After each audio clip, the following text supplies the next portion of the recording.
Price Lord. தேவனுடைய நாமத்துக்கு மகிமையுண்டாவதாக. இயேசு கிறிஸ்து நேற்றும் இன்றும் என்றும் மாறாதவராயிருக்கிறார். Jesus Christ is the same yesterday today and for ever. நம்மை அழைத்த தேவன் உண்மையுள்ளவராயிருக்கிறார். அவர் மாறாதவராயிருக்கிறார்.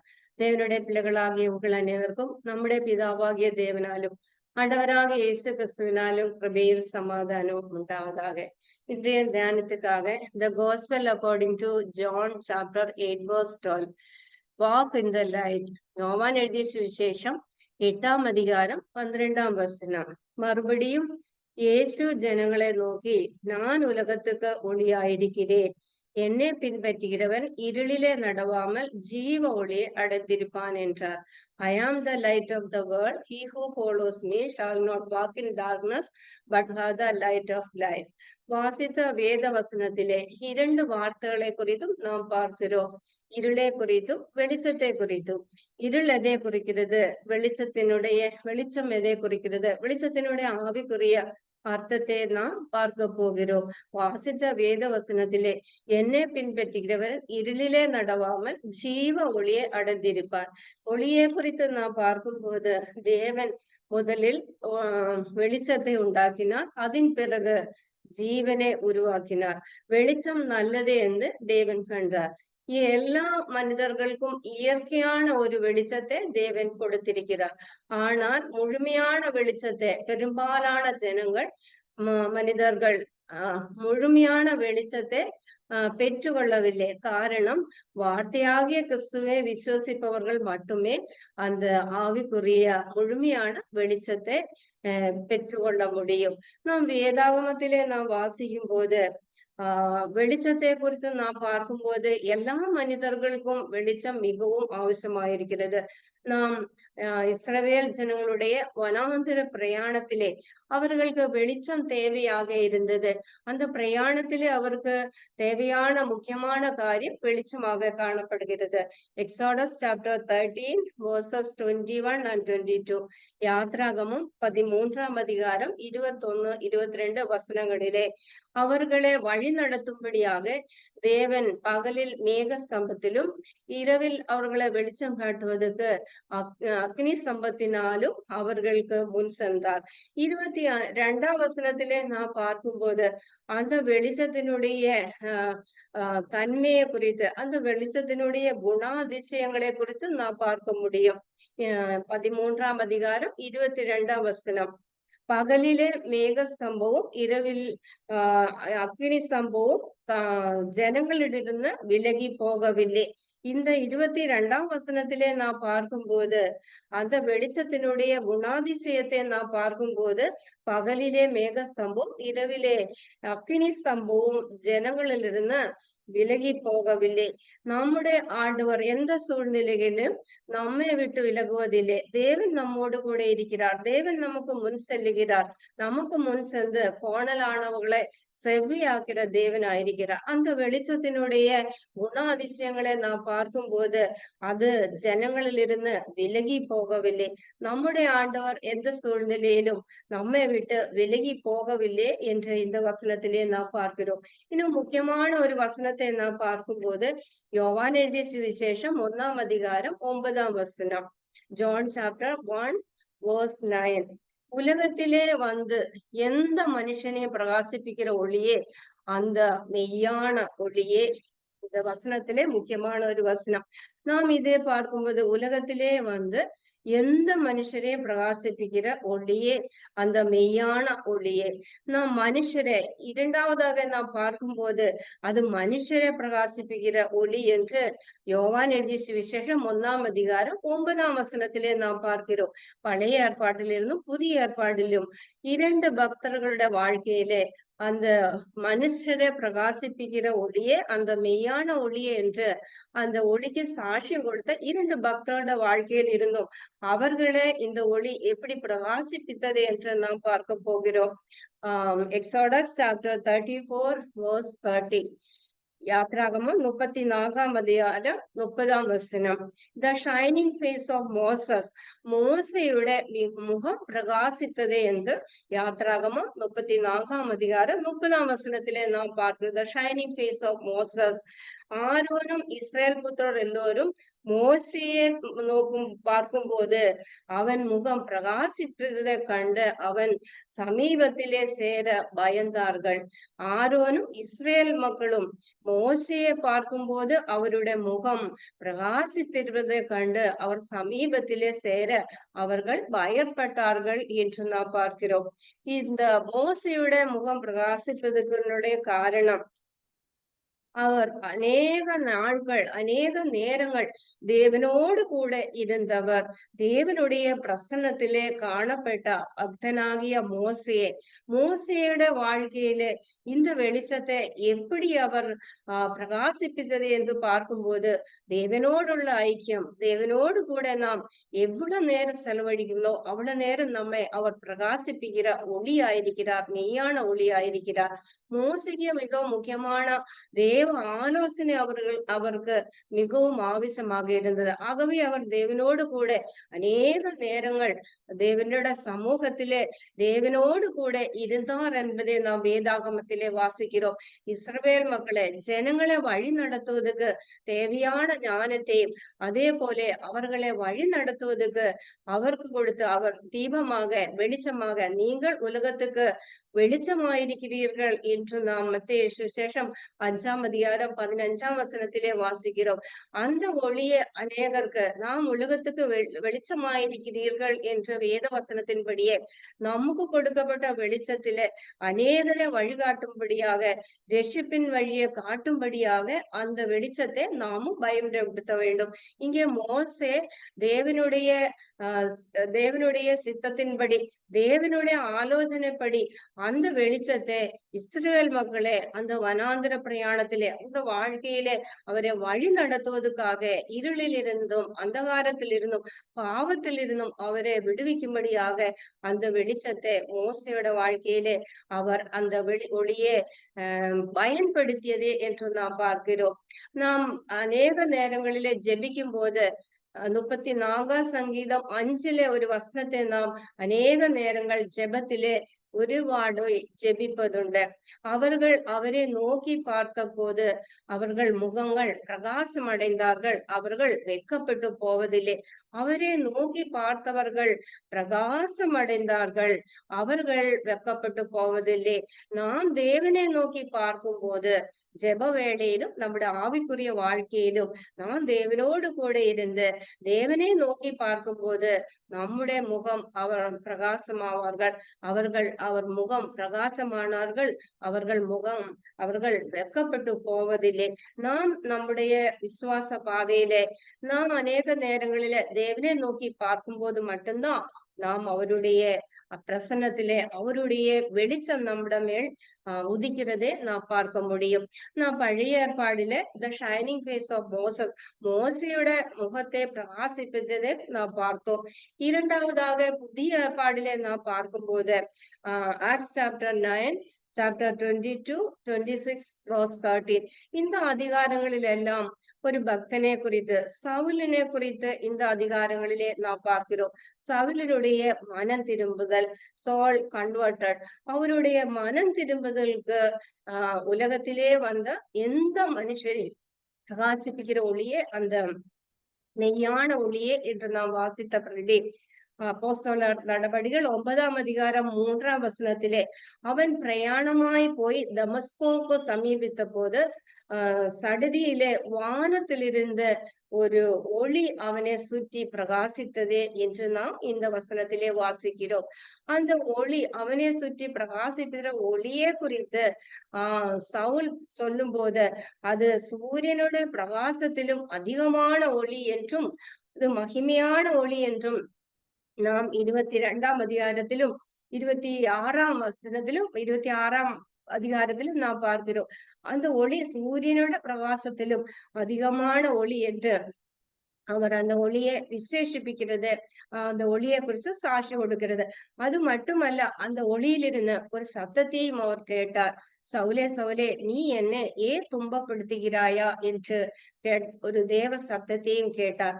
உடனடியாக அவன் தேவனுடைய பிரசன்னத்தில் இருக்கிறதே அவர் உணர்ந்தார். உடனடியாக அவனுடைய கேள்வி, ஆண்டவரே, நான் என்ன செய்ய வேண்டும்? உமக்கு என்ன சித்தம்? நான் என்ன செய்ய வேண்டும்? அந்த சித்தத்துக்காக உம்முடைய சித்தம் என்ன? நான் என்ன செய்ய வேண்டும்? அந்த சித்தத்துக்காக அவரை ஒப்பு கொடுக்கிறதும் நாம் பார்க்கிறோம். உண்மையான ஒரு மனம் திரும்புதலே நாம் இந்த அதிகாரங்களிலே சவுலினுடைய வாழ்க்கையில தேவனுடைய மக்களுக்கு தேவனுக்கு விரோதமாக செய்திருந்த எல்லா பாவத்திலிருந்தும் அவரை விடுவிக்கும்படியாகவும் அந்த ஒளி அவரை சுற்றி பிரகாசித்தது. அது மட்டுமல்ல, அவருக்கு உண்மையான ஒரு மனம் திரும்புதல் வந்ததும் அதோட அவர் ஜலத்திலே தன்னுடைய பாவங்களை எல்லாம் அறிக்கை செய்து ஜலத்திலே ஞானஸ்தானத்தை பெற்றுக்கொண்டது நாம் அந்த அதிகாரத்திலே 9 அதிகாரத்திலே வாசிக்கிறோம். அடுத்தாக நாம் பார்க்கும்போது தேவனுடைய சித்தத்துக்கு அவனுடைய உண்மையான மனம் திரும்புதல் மூலமாக தேவ சித்தத்துக்கு தன்னை ஒப்பு கொடுத்ததை குறித்தும் நாம் இந்த வசனத்திலே பார்க்கிறோம். அப்பொழுது அவர், நீ கண்டதும் நான் உனக்கு தரிசனமாக காண்பிக்கிற எல்லாவற்றுக்கும் உன்னை ஊழியக்காரனாகவும் சாட்சியுள்ளவனாகவும் உண்மை ஏற்படுத்துவதற்காக உனக்கு தரிசனமானேன் என்று அவன் கண்டதேயும், இன்னும் கர்த்தர் தரிசனமாக அவனை காண்பிக்க போகிற எல்லாவற்றுக்கும் ஒரு ஊழியக்காரனாக ஒரு சாட்சியுள்ள மகனாக உன்னை ஏற்படுத்துவதற்காக நான் உனக்கு தரிசனமானேன். அவன் தாமசமன்றி கிறிஸ்து தேவனுடைய குமாரன் என்று தேவாலயங்களிலே பிரசங்கிக்க தொடங்கினார். இவ்வாறு நாம் பார்க்கும்போது 2 பக்தரோட வாழ்க்கையில உலகத்திலே வந்து எந்த மனுஷனையும் பிரகாசிப்பிக்கிற ஒளியே அந்த மெய்யான ஒளியே, அது ஆண்டவராக இயேசு கிறிஸ்து என்ற அந்த ஒளி தன்னை சுற்றி பிரகாசிப்பிக்கிற ஒளியானது அது இயேசுவின் ஒளி என்றும் தேவன் அவருக்கு தரிசனமானார் என்றும் பவுல் தன்னுடைய வாழ்க்கையிலே உணர்ந்தார். நாம் 1 பேதுரு 2 அதிகாரம் 9 வசனத்திலே, 1 Peter chapter 2:9, நீங்களோ உங்களை அந்த காலத்திலிருந்தும் தம்முடைய ஆச்சரியமான ஒளியிடத்துக்கு வரவழைத்தவருடைய புண்ணியங்களை அறிவிக்கும்படி தெரிந்து கொள்ளப்பட்ட சந்ததியும் ராஜரீக ஆசாரிய கூட்டமாயும் பரிசுத்த ஜாதியும் அவருக்கு சொந்தமான ஜனங்களும் ஆயிருக்கிறீர்கள். நாம் ஒரு காலத்திலே நீங்களோ உங்களை அந்த காலத்தில் நின்னும் தம்முடைய ஆச்சரியமான ஒளியிடத்துக்கு வரவழைத்தது. அதனுடைய நோக்கம் அதே அந்த நோக்கத்தை நிறைவேற்றும்படியாகவும் இந்த வெளிச்சத்தை அப்போஸ்தலனாகிய பவுலும் மோசேயும் அவருடைய வாழ்க்கையிலே அந்த வெளிச்சத்தை பயன்படுத்தியதை குறித்து நாம் பார்க்கிறோம். வாசித்த வசனம் யோவான் எழுதிய சுவிசேஷம் 1 அதிகாரம் 9 வசனத்திலே, உலகத்திலே வந்து எந்த மனுஷரையும் பிரகாசிப்பிக்கிற ஒளியே அந்த மெய்யான ஒளியே, இயேசுவே மெய்யான ஒளியே, உலகத்திலே வந்த ஒளியே. அதே குறித்து நாம் பார்க்கும்போது இயேசு கிறிஸ்து உலகத்திலே இருள் நிறைந்த இருளில் பிரகாசிக்கிற ஒரு ஒளியாக பிறந்தார் என்பதை நாம் பார்க்கிறோம். மனிதரை பிரகாசிப்பிக்கிற ஒளி, அது அவருடைய நோக்கம், தேவனுடைய நோக்கத்தை குறித்து நாம் பார்க்கிறோம். பிரகாசிப்பிக்கிற ஒளியை குறித்து நாம் பார்க்கும்போது அதனுடைய விளைவை நாம் பார்க்கிறோம். மெய்யான ஒளியை குறித்து நாம் பார்க்கும்போது அவருடைய தன்மை, இயேசு கிறிஸ்துவனுடைய நோக்கத்தை குறித்தும், இயேசு கிறிஸ்துவ பிறந்தது, இயேசு கிறிஸ்துவனுடைய நோக்கம், அதனுடைய விளைவு, அதனுடைய தன்மை எல்லாவற்றையும் அந்த வெளிச்சத்தினுடைய குண அதிசயங்களை வெளிப்படுத்துகிறோம். நாம் இந்த 2 பக்தர்களுடைய வாழ்க்கையிலும் அந்த மெய்யான ஒளி உலகத்திலே வந்து எந்த மனுஷரை பிரகாசிப்பிக்கிற மெய்யான ஒளி, அது மனுஷரை பிரகாசிப்பிக்கிற மெய்யான ஒளி என்று நாம் பார்த்தோம். அந்த ஒளியை குறித்த 2 முக்கியமான தீர்க்க தரிசன வசனங்களும் உரைத்தார். பழைய ஏற்பாடிலிருந்து புதிய ஏற்பாடிலிருந்தும் 2 தீர்க்க தரிசன வசனங்களை குறித்தும் நாம் பார்க்க போகிறோம். மத்தேயு எழுதிய சுவிசேஷம் 4 அதிகாரம் 15-16, Matthew chapter 4:15 and 16. இருளில் இருக்கும் ஜனங்கள் பெரிய வெளிச்சத்தை கண்டார்கள்.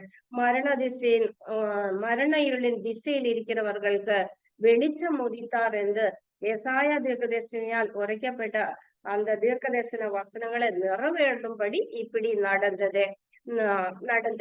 இந்த வசனத்திலே நாம் பார்க்கும்போது மத்தேயு எசையா 9ஆம் அதிகாரம் 1-2 வசனத்தில் இருந்த மேற்கோள் கூறி மேசாய பற்றிய பழைய ஏற்பாடு தீர்க்கதரிசன வசனங்கள் எல்லாம் கிறிஸ்துவிலே இயேசு கிறிஸ்துவிலே நிறைவேறினார் என்று காட்டுகிறார். அது மட்டுமல்ல, ஏசாயின் காலத்தில் இஸ்ரவேல் நாட்டின் வடபகுதியான செபூலன் நாஸ்தாலி பகுதிகள் அசிரியன் ஆட்சியில் இருந்தன.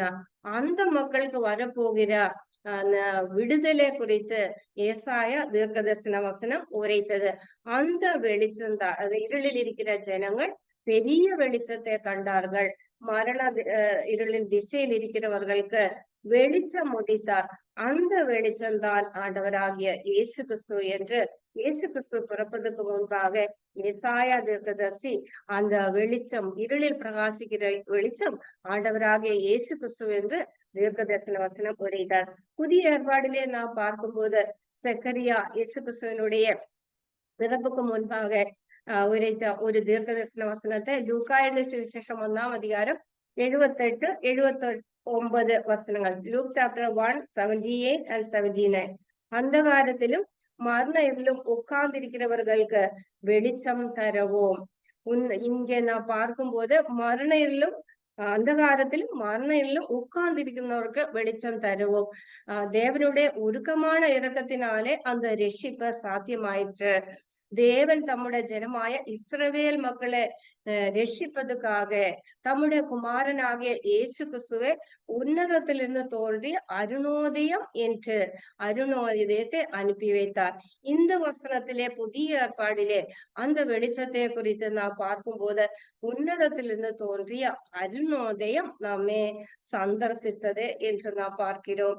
மூன்றாவதாக நாம் பார்க்கும்போது பெரிய வெளிச்சத்தை கண்டார்கள். இரண்டாவதாக உன்னதத்திலிருந்து தோன்றிய அருணோதயம் என்று அந்த வெளிச்சத்தினுடைய சாட்சியாக சொல்லுகிறார். மூன்றாவதாக நாம் மல்கியா 4ஆம் அதிகாரம் 2ஆம் வசனம், மலாக்கி சாப்டர் 4:2, நீதி சூரியனை குறித்து நாம் இந்த அதிகாரத்திலே வாசிக்கிறோம். அதனுடைய 2ஆம் வசனத்திலே, ஆனாலும் என் நாமத்துக்கு பயப்படுகிற உங்கள் மேல் நீதியின் சூரியன் உதிக்கும் என்றார். இந்த நீதியின் சூரியன் இந்த வசனங்கள் இயேசு கிறிஸ்துவனுடைய 2ஆம் வரியை குறித்து சொல்லப்பட்டிருக்கிற வசனங்கள். அந்த நீதியின் சூரியனை குறித்த தேவ பயம் உள்ளவர்கள், என் நாமத்தினால் நாமத்தை பயப்படுகிறவர்கள் மேல் உதிக்கிற நீதியின் சூரியனை குறித்த இஸ்ரவேல் நாட்டிலே மக்கள் மேல அந்த நீதி சூரியன் ஆண்டவராகிய இயேசு கிறிஸ்து இஸ்ரவேல் நாட்டின் நீதி சூரியனாக உதிக்கும் என்று இந்த வசனத்திலே இயேசு கிறிஸ்துவனுடைய 2ஆம் வரிக்கான அடையாளங்களான வசனங்களை நாம் இந்த வசனத்திலே பார்க்கிறோம்.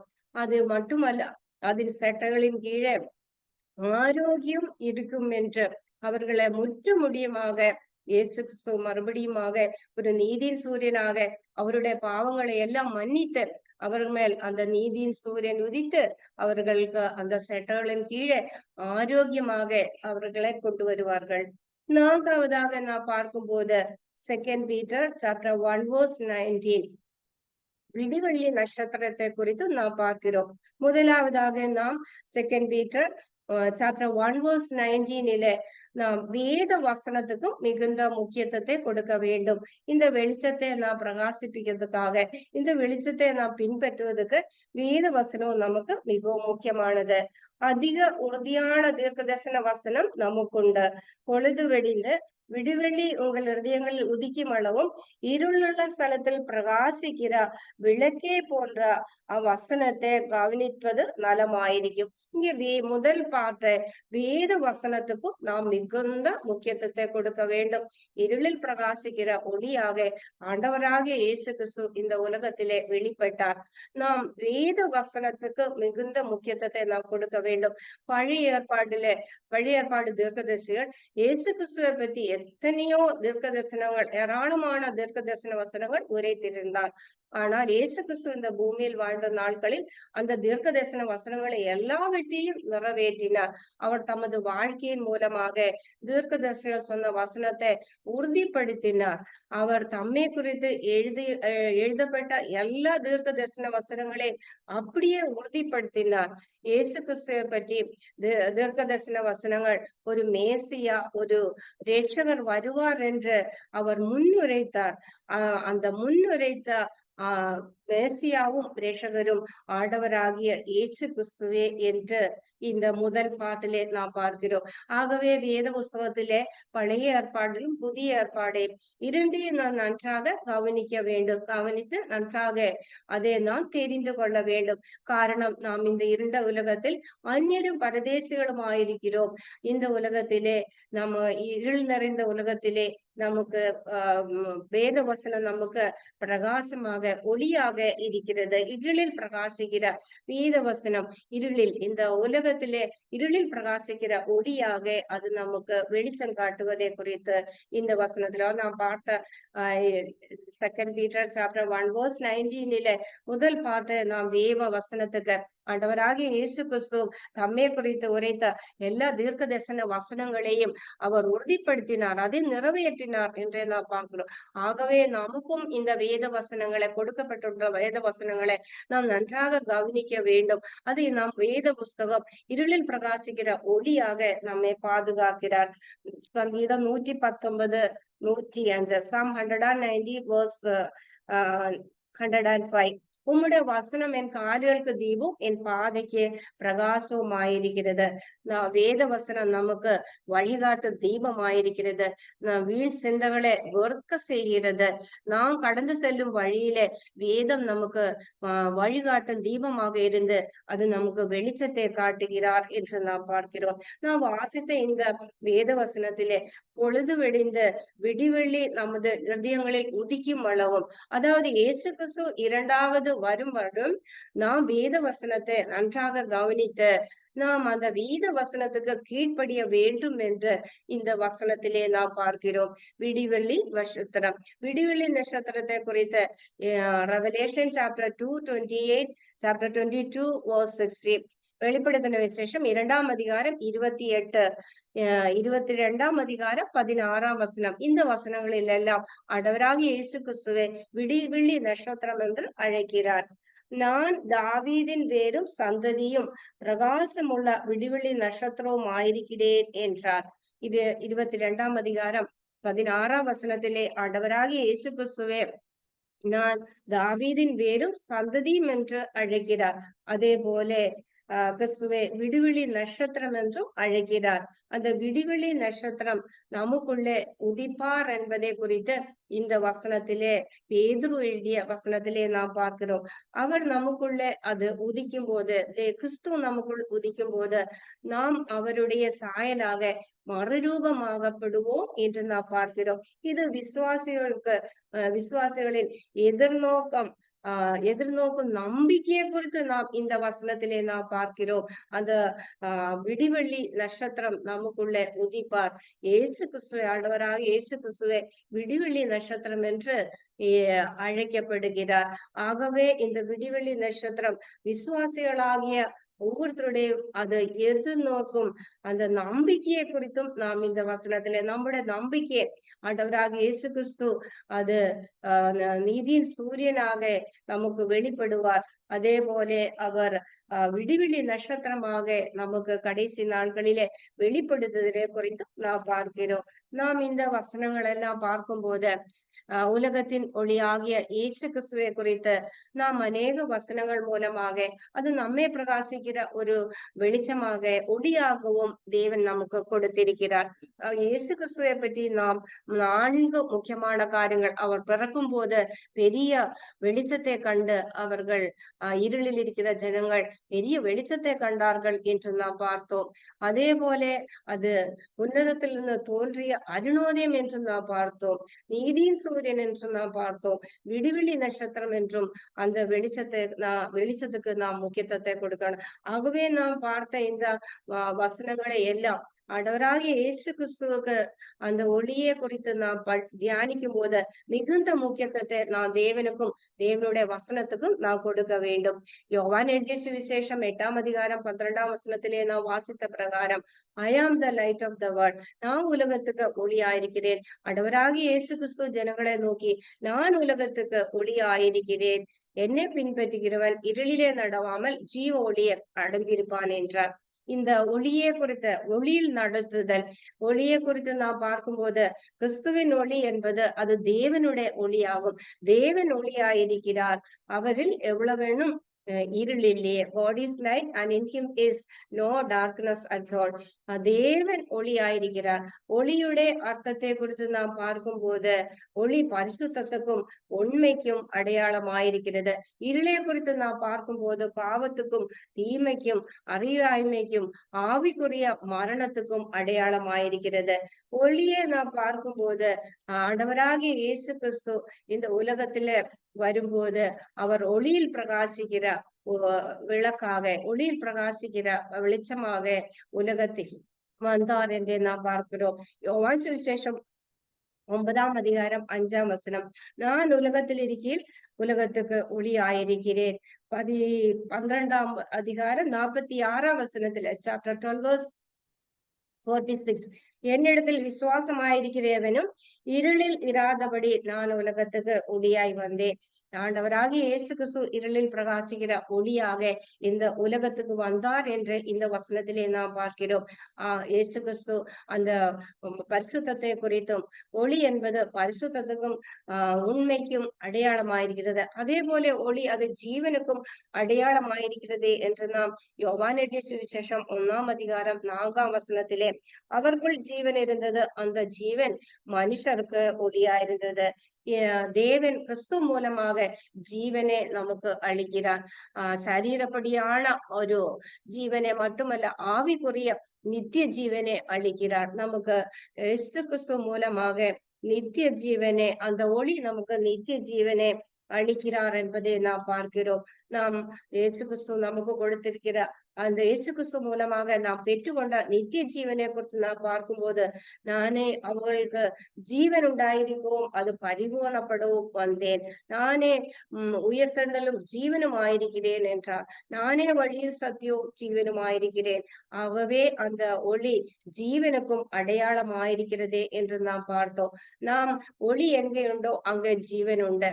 நாம் இருளில் எதையும் பார்க்க முடியாது, ஆனால் நாம் வெளிச்சத்திலே எல்லாவற்றையும் பார்க்க முடியும். எல்லாவற்றுக்கும் மேலாக இந்த ஒளியை குறித்து நாம் பார்க்கும்போது கிறிஸ்துவே அறியும் தேவனை பார்க்கவும், இன்னும் தேவனை குறித்து அதிகமான காரியங்களை நாம் பார்க்கவும் தியானிக்கவும், அநேக காரியங்கள் தேவனிடத்திலிருந்து நாம் பெற்று உள்ளதுக்கு இந்த ஒளி நமக்கு மிகவும் அவசியமாயிருக்கிறது.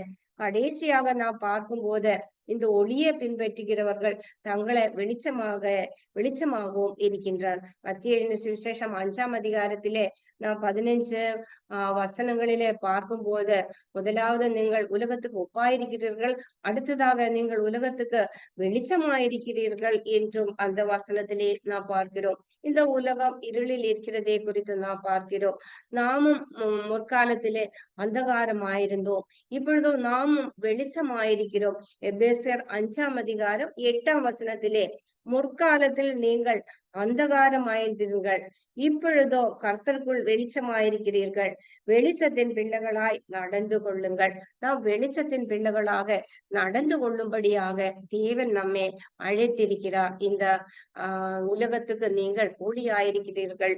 நாம் நம்முடைய சொல்லிலும் செயலிலும் நம்முடைய சாட்சியான முன்மாதிரியான வாழ்க்கையின் மூலமாக அந்த வெளிச்சத்தை பிரகாசிக்க செய்யறதுக்கு தேவன் நமக்கு கிருபையை பாராட்டுவார். நாம் உலகத்துக்கு முதலாவது ஆண்டவராகிய இயேசு கிறிஸ்து உலகத்துக்கு ஒளியாயிருக்கிறீர் என்று நமக்கு வேத வசனத்தை கொடுத்தார். நாம் இயேசு கிறிஸ்துவை பின்பற்றும் போது நம்மையும் தேவன் உலகத்துக்கு ஒளியாக வைக்கிறார் என்று இந்த வசனம் தெளிவாக நமக்கு சொல்லப்பட்டிருக்கிறார். ஆகவே ஆண்டவராகிய இயேசு கிறிஸ்துவை அவருடைய ஒளியை பின்பற்றுகிறார், அவரே விசுவசிப்பவர்கள் மட்டுமே அந்த நித்திய ஜீவனை ரட்சிப்பை ரட்சிப்பை கண்டடைய முடியும். அவர்கள் அந்த ரட்சிப்பை ஏற்றுக்கொள்ள முடியும். அது அவர்கள் வாழ்க்கையிலே ஏற்றுக்கொள்ள முடியும். அந்த ஒளியை பின்பற்றுகள் மட்டுமே இருளில் இருந்த பாவ இருளில் பாவ இருள் அவர்களை சூழ்ந்து கொள்ளாதபடி அவர் தப்பித்துக் கொள்வதற்கும் ஆண்டவராகிய இயேசு கிறிஸ்துவை நாம் பின்பற்றி அவரை விசுவசிக்கும் போது மட்டும்தான் பாவ இருளில் தேவன் நம்மை விடுவிப்பார்.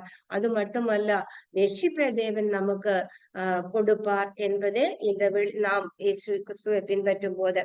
ஆகவே ஆண்டவராகிய இயேசு கிறிஸ்துவை இன்னும் இயேசு கிறிஸ்துவை அறியாதவர்கள், விசுவாசியாதவர்கள், ஏற்றுக்கொள்ளாதவர்கள், நாம் படிச்ச வேத வசனம் யோவான் சுவிசேஷம் 8ஆம் அதிகாரம் 12ஆம் வசனத்திலே நான் உலகத்துக்கு ஒளியாயிருக்கிறேன் சொன்னா ஆண்டவராக இயேசு கிறிஸ்துவை பின்பற்றும் போது நிச்சயமாக நம்மை ரட்சிப்புக்கு தேவன் கொண்டு வருவார். நம்மை தேவன் இருளில் இருந்து பாதுகாப்பார். யோவான் எழுதிய சுவிசேஷம் 3ஆம் அதிகாரம் 16ஆம் வசனத்திலே நாம் பார்க்கும்போது தேவன் தம்முடைய ஒரே பேரான குமாரனை விசுவசிக்கிறவன் கெட்டு போகாமல் நித்திய ஜீவனை அடையும்படிக்கு அவரே தந்தளி உளவாய் உலகத்தில் அன்பு கூர்ந்தார். தேவ அன்பு நம்ம மேல் வைத்த தேவ அன்பை குறித்து நாம் கெட்டு போகாமல் அந்த நித்திய ஜீவனை அடையும்படிக்க நாமும் இந்த ஒளியை பின்தொடர வேண்டும். நாம் ஒளியை பின்பற்ற வேண்டும். ஒளியை நாம் விசுவசிக்க வேண்டும்.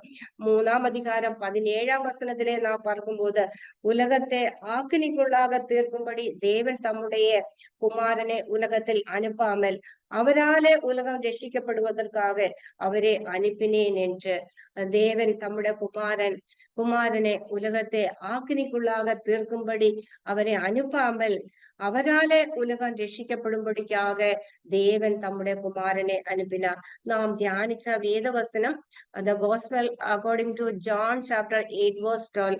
I am the light of the world. நான் உலகத்துக்கு ஒளி ஆயிருக்கிறேன்.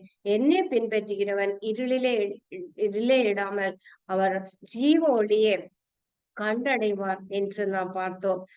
நாம் அந்த ஜீவ ஒளியை பின்பற்றும்படியாக I am the light of the world. He who follows me shall not walk in darkness but have the light of life.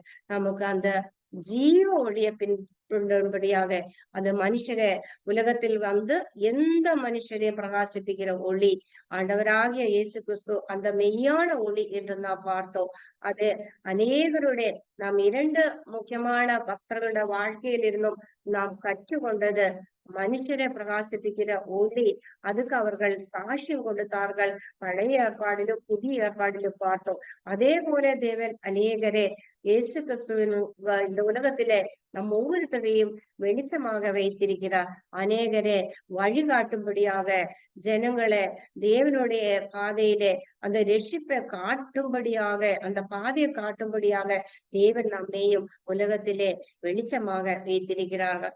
நாம் பார்த்த ஒவ்வொரு வசனத்திலும் நாம் இயேசு கிறிஸ்துவனுடைய பிறப்பிலே அவர் இருளில் இருக்கிற ஜனங்கள் பெரிய வெளிச்சத்தை கண்டார்கள் என்று நாம் பார்த்தோம். இரண்டாவதாக லூக்கா எழுதின சுவிசேஷம் 1ஆம் அதிகாரம் 78, 79 இயேசு கிறிஸ்துவனுடைய ஒளியை கொடுத்து அவர் உன்னதத்திலிருந்து தோன்றிய அருணோதயம் என்று நாம் பார்த்தோம். மல்கியா 4:2 அவர் நீதியின் சூரியன் என்று நாம் பார்த்தோம். ரெவலேஷன் சாப்டர் 22:16 நாம் பார்க்கும் போது அவர் விடிவெளி நட்சத்திரமாக நம்முடைய உதித்தார் என்பதை நாம் பார்த்தோம். ஆகையா நாம் கேட்ட தேவ வசனத்துக்காக தேவனே நாம் நன்றியோட மகிமைப்படுத்துவோம். இந்த ஒளியை நாம் நிச்சயமாக பின்தொடருவோம். ஆண்டவராகிய இயேசு கிறிஸ்து வரும் வரைக்கும் அவருடைய வசனத்துக்கு மிகுந்த முக்கியத்துவத்தை கொடுத்த இந்த ஒளியை நாம் பின்பற்றும் போது நிச்சயமாக தேவன் நம்மை ஆசீர்வதிப்பார். நாம் கேட்ட தேவ வசனத்துக்காக தேவனே நன்றியோட நாம் மகிமைப்படுத்துவோம். May God bless you all.